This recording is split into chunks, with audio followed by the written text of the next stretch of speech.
কোনোবা এজনে লিখিলে বুলিয়ে তেওঁ গানটো কোনোবা এজন বেলেগ এজন গায়কে গালে বুলিয়ে সেইটো চুৰ কৰা নুবুজায়।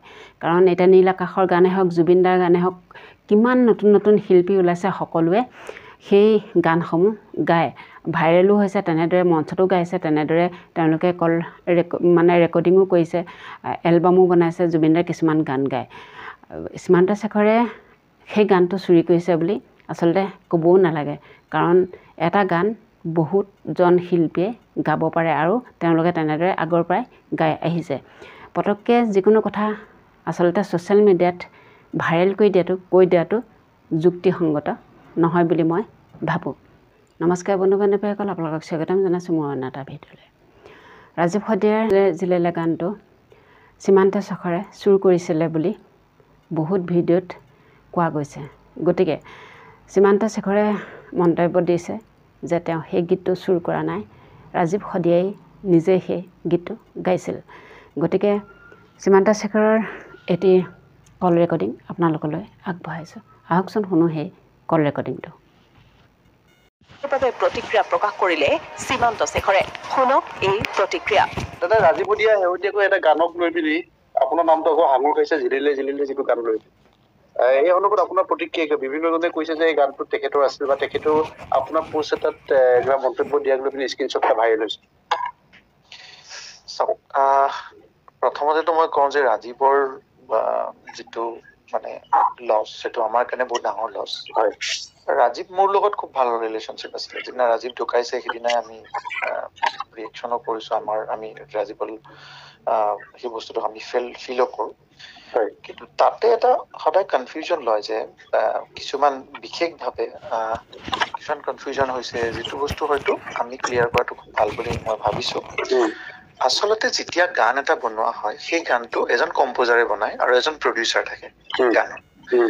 এতিয়া ৰাজীৱৰ যিটো গান আছিলে, সেই গানটোৰ প্ৰডিউচাৰজন আছিলে তিনিচুকীয়াৰ। সেই গানটোৰ প্ৰথম শব্দকেইটা একেই আছিলে, জিলিলে জিলিলে আছিলে। যাবগৈ লাগিব মই নগা পাহাৰলে বুলি আছিলে।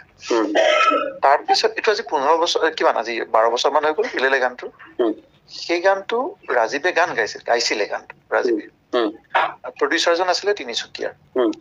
আৰু কম্প'জটো হৈছে, সেই গানটো আচলতে এটা ফ'ক টিউন। বিহু গানটো কেতিয়াও এটা ফ'ক টিউনৰ পৰাই লোৱা হয়। তাৰপিছত সেই চেম প্ৰডিউচাৰজনে পিছত আমাক যিজন মোৰ কম্প'জাৰ আছিলে, কম্প'জাৰজনক গানটো দিলে। দিয়াৰ পিছত তেখেতসকলে মোৰ ওচৰলৈ আহিলে গান গাবলৈ। এতিয়া যেতিয়া মই গানটো গালো, গানটো গোৱাৰ পিছত অসমৰ ৰাইজে শুনিলে বা আদৰি ললে, তাৰপিছত ৰাজীৱৰ লগত আমাৰ কথাও হৈছিলে সেইটো সময়তে। ত প্ৰডিউচাৰজনে মোৰ ডাইৰেক্ট কথা কোৱা নাই, কাৰণ প্ৰডিউচাৰৰ মাজত, প্ৰযোজকৰ মাজতে কথা হয়, যিহেতু মই এজন গায়ক হিচাপে গানটো গাইছো। গতিকে সেই গানটো মই কৰা বা মই হেৰি কৰা কোনো কথা নাথাকে। বাট এনিৱে, তেতিয়া ৰাজীৱৰ লগত কথা হ'ল। তেতিয়া মই কৈছিলো যে ৰাজীৱৰ লগত কথা পাতি বস্তুখিনি আপোনালোকে চৰ্ট আউট কৰি লওক।